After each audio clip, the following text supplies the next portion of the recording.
So when you're doing keyword research, you've probably heard of long tail keywords, primary keywords, secondary keywords, and also different variations of those terms. So essentially what long tail keywords are, they're longer and more specific keyword phrases that users and visitors use and are less likely to type in, but more likely to be relevant to the content that you have. So generally they're a keyword combination of 3 to 6 words or more and are specific and relevant to the video content. When I type in cooking within the keyword planner, I can see here that I do have quite a few primary keywords. So primary keywords are words where there's just the one main word. So cooking would be a primary keyword, as well as sometimes cooking and if it is considered within one word, that can also still be primary. So none of these are really primary. If you go into 2 to 3 words, generally they're secondary. So cooking tips and all of these would be secondary. If you're typing in something like real estate, that's going to be 2 words, but that's also going to be a primary term. So that's the difference between the primary and secondary. So sometimes primary is 1 or 2 words, sometimes they're just a single word. So sometimes it's combo, sometimes it's a single. And this is also going to vary about the amount of search volume and competition. So if a particular phrase like real estate is going to get a whole bunch of searches for those particular primary keywords. So real estate is considered one primary keyword, and you can see the different volumes of searches. So this is searches within Google, but it is relevant to YouTube as well.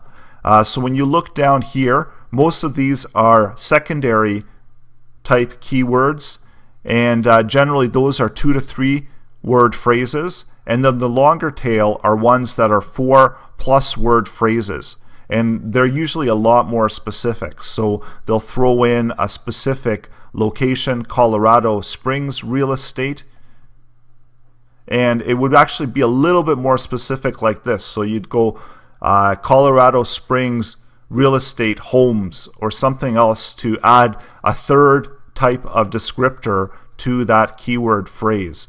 So as you can see here, this is just 2 keyword descriptors. That's the location and that's the keyword. So even though it is 4 words, it's still considered a secondary type keyword.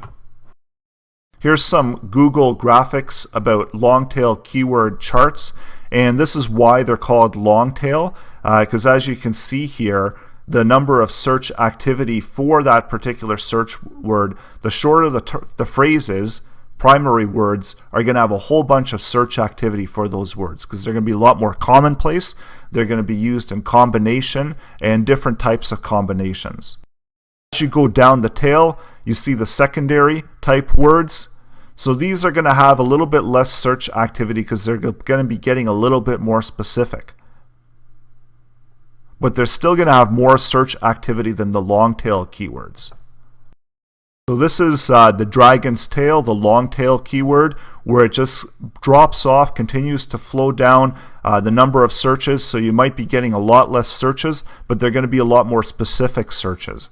And these are definitely better to be looking at when you're searching for YouTube, because this is something you can base an entire video off of, something that's really specific, but it's still getting traffic and has a whole lot less competition than the primary keywords do in the upper section here. So when you go down the tail, it's less competitive. When you go up, it's more competitive. And competitive is what you're looking at and considering when you're trying to rank within search engines, because they only do have those top slots, those top 10 slots within search. And if there's a whole bunch of competition for those top slots, then it's a lot harder to get your videos ranked within those slots. You can see here within the keyword planner that even though some of them do have more monthly searches, you can see the competition rating that's being placed on them. So high is something that you've got to really consider whether you want to place keywords and compete against higher competition wording. And you can see here when I go back to YouTube and I type in real estate that I've got the original keyword is there.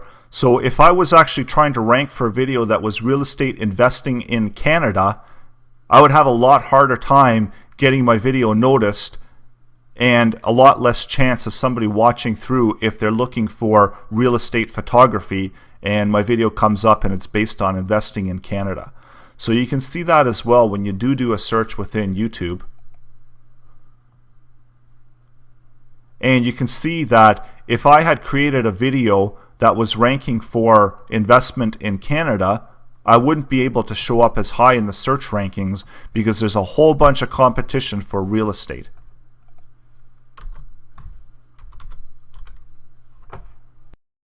Was to type in real estate investing in Canada, and this is what my video was about. You can see here that you have more of a chance of getting into the higher rankings of the search results.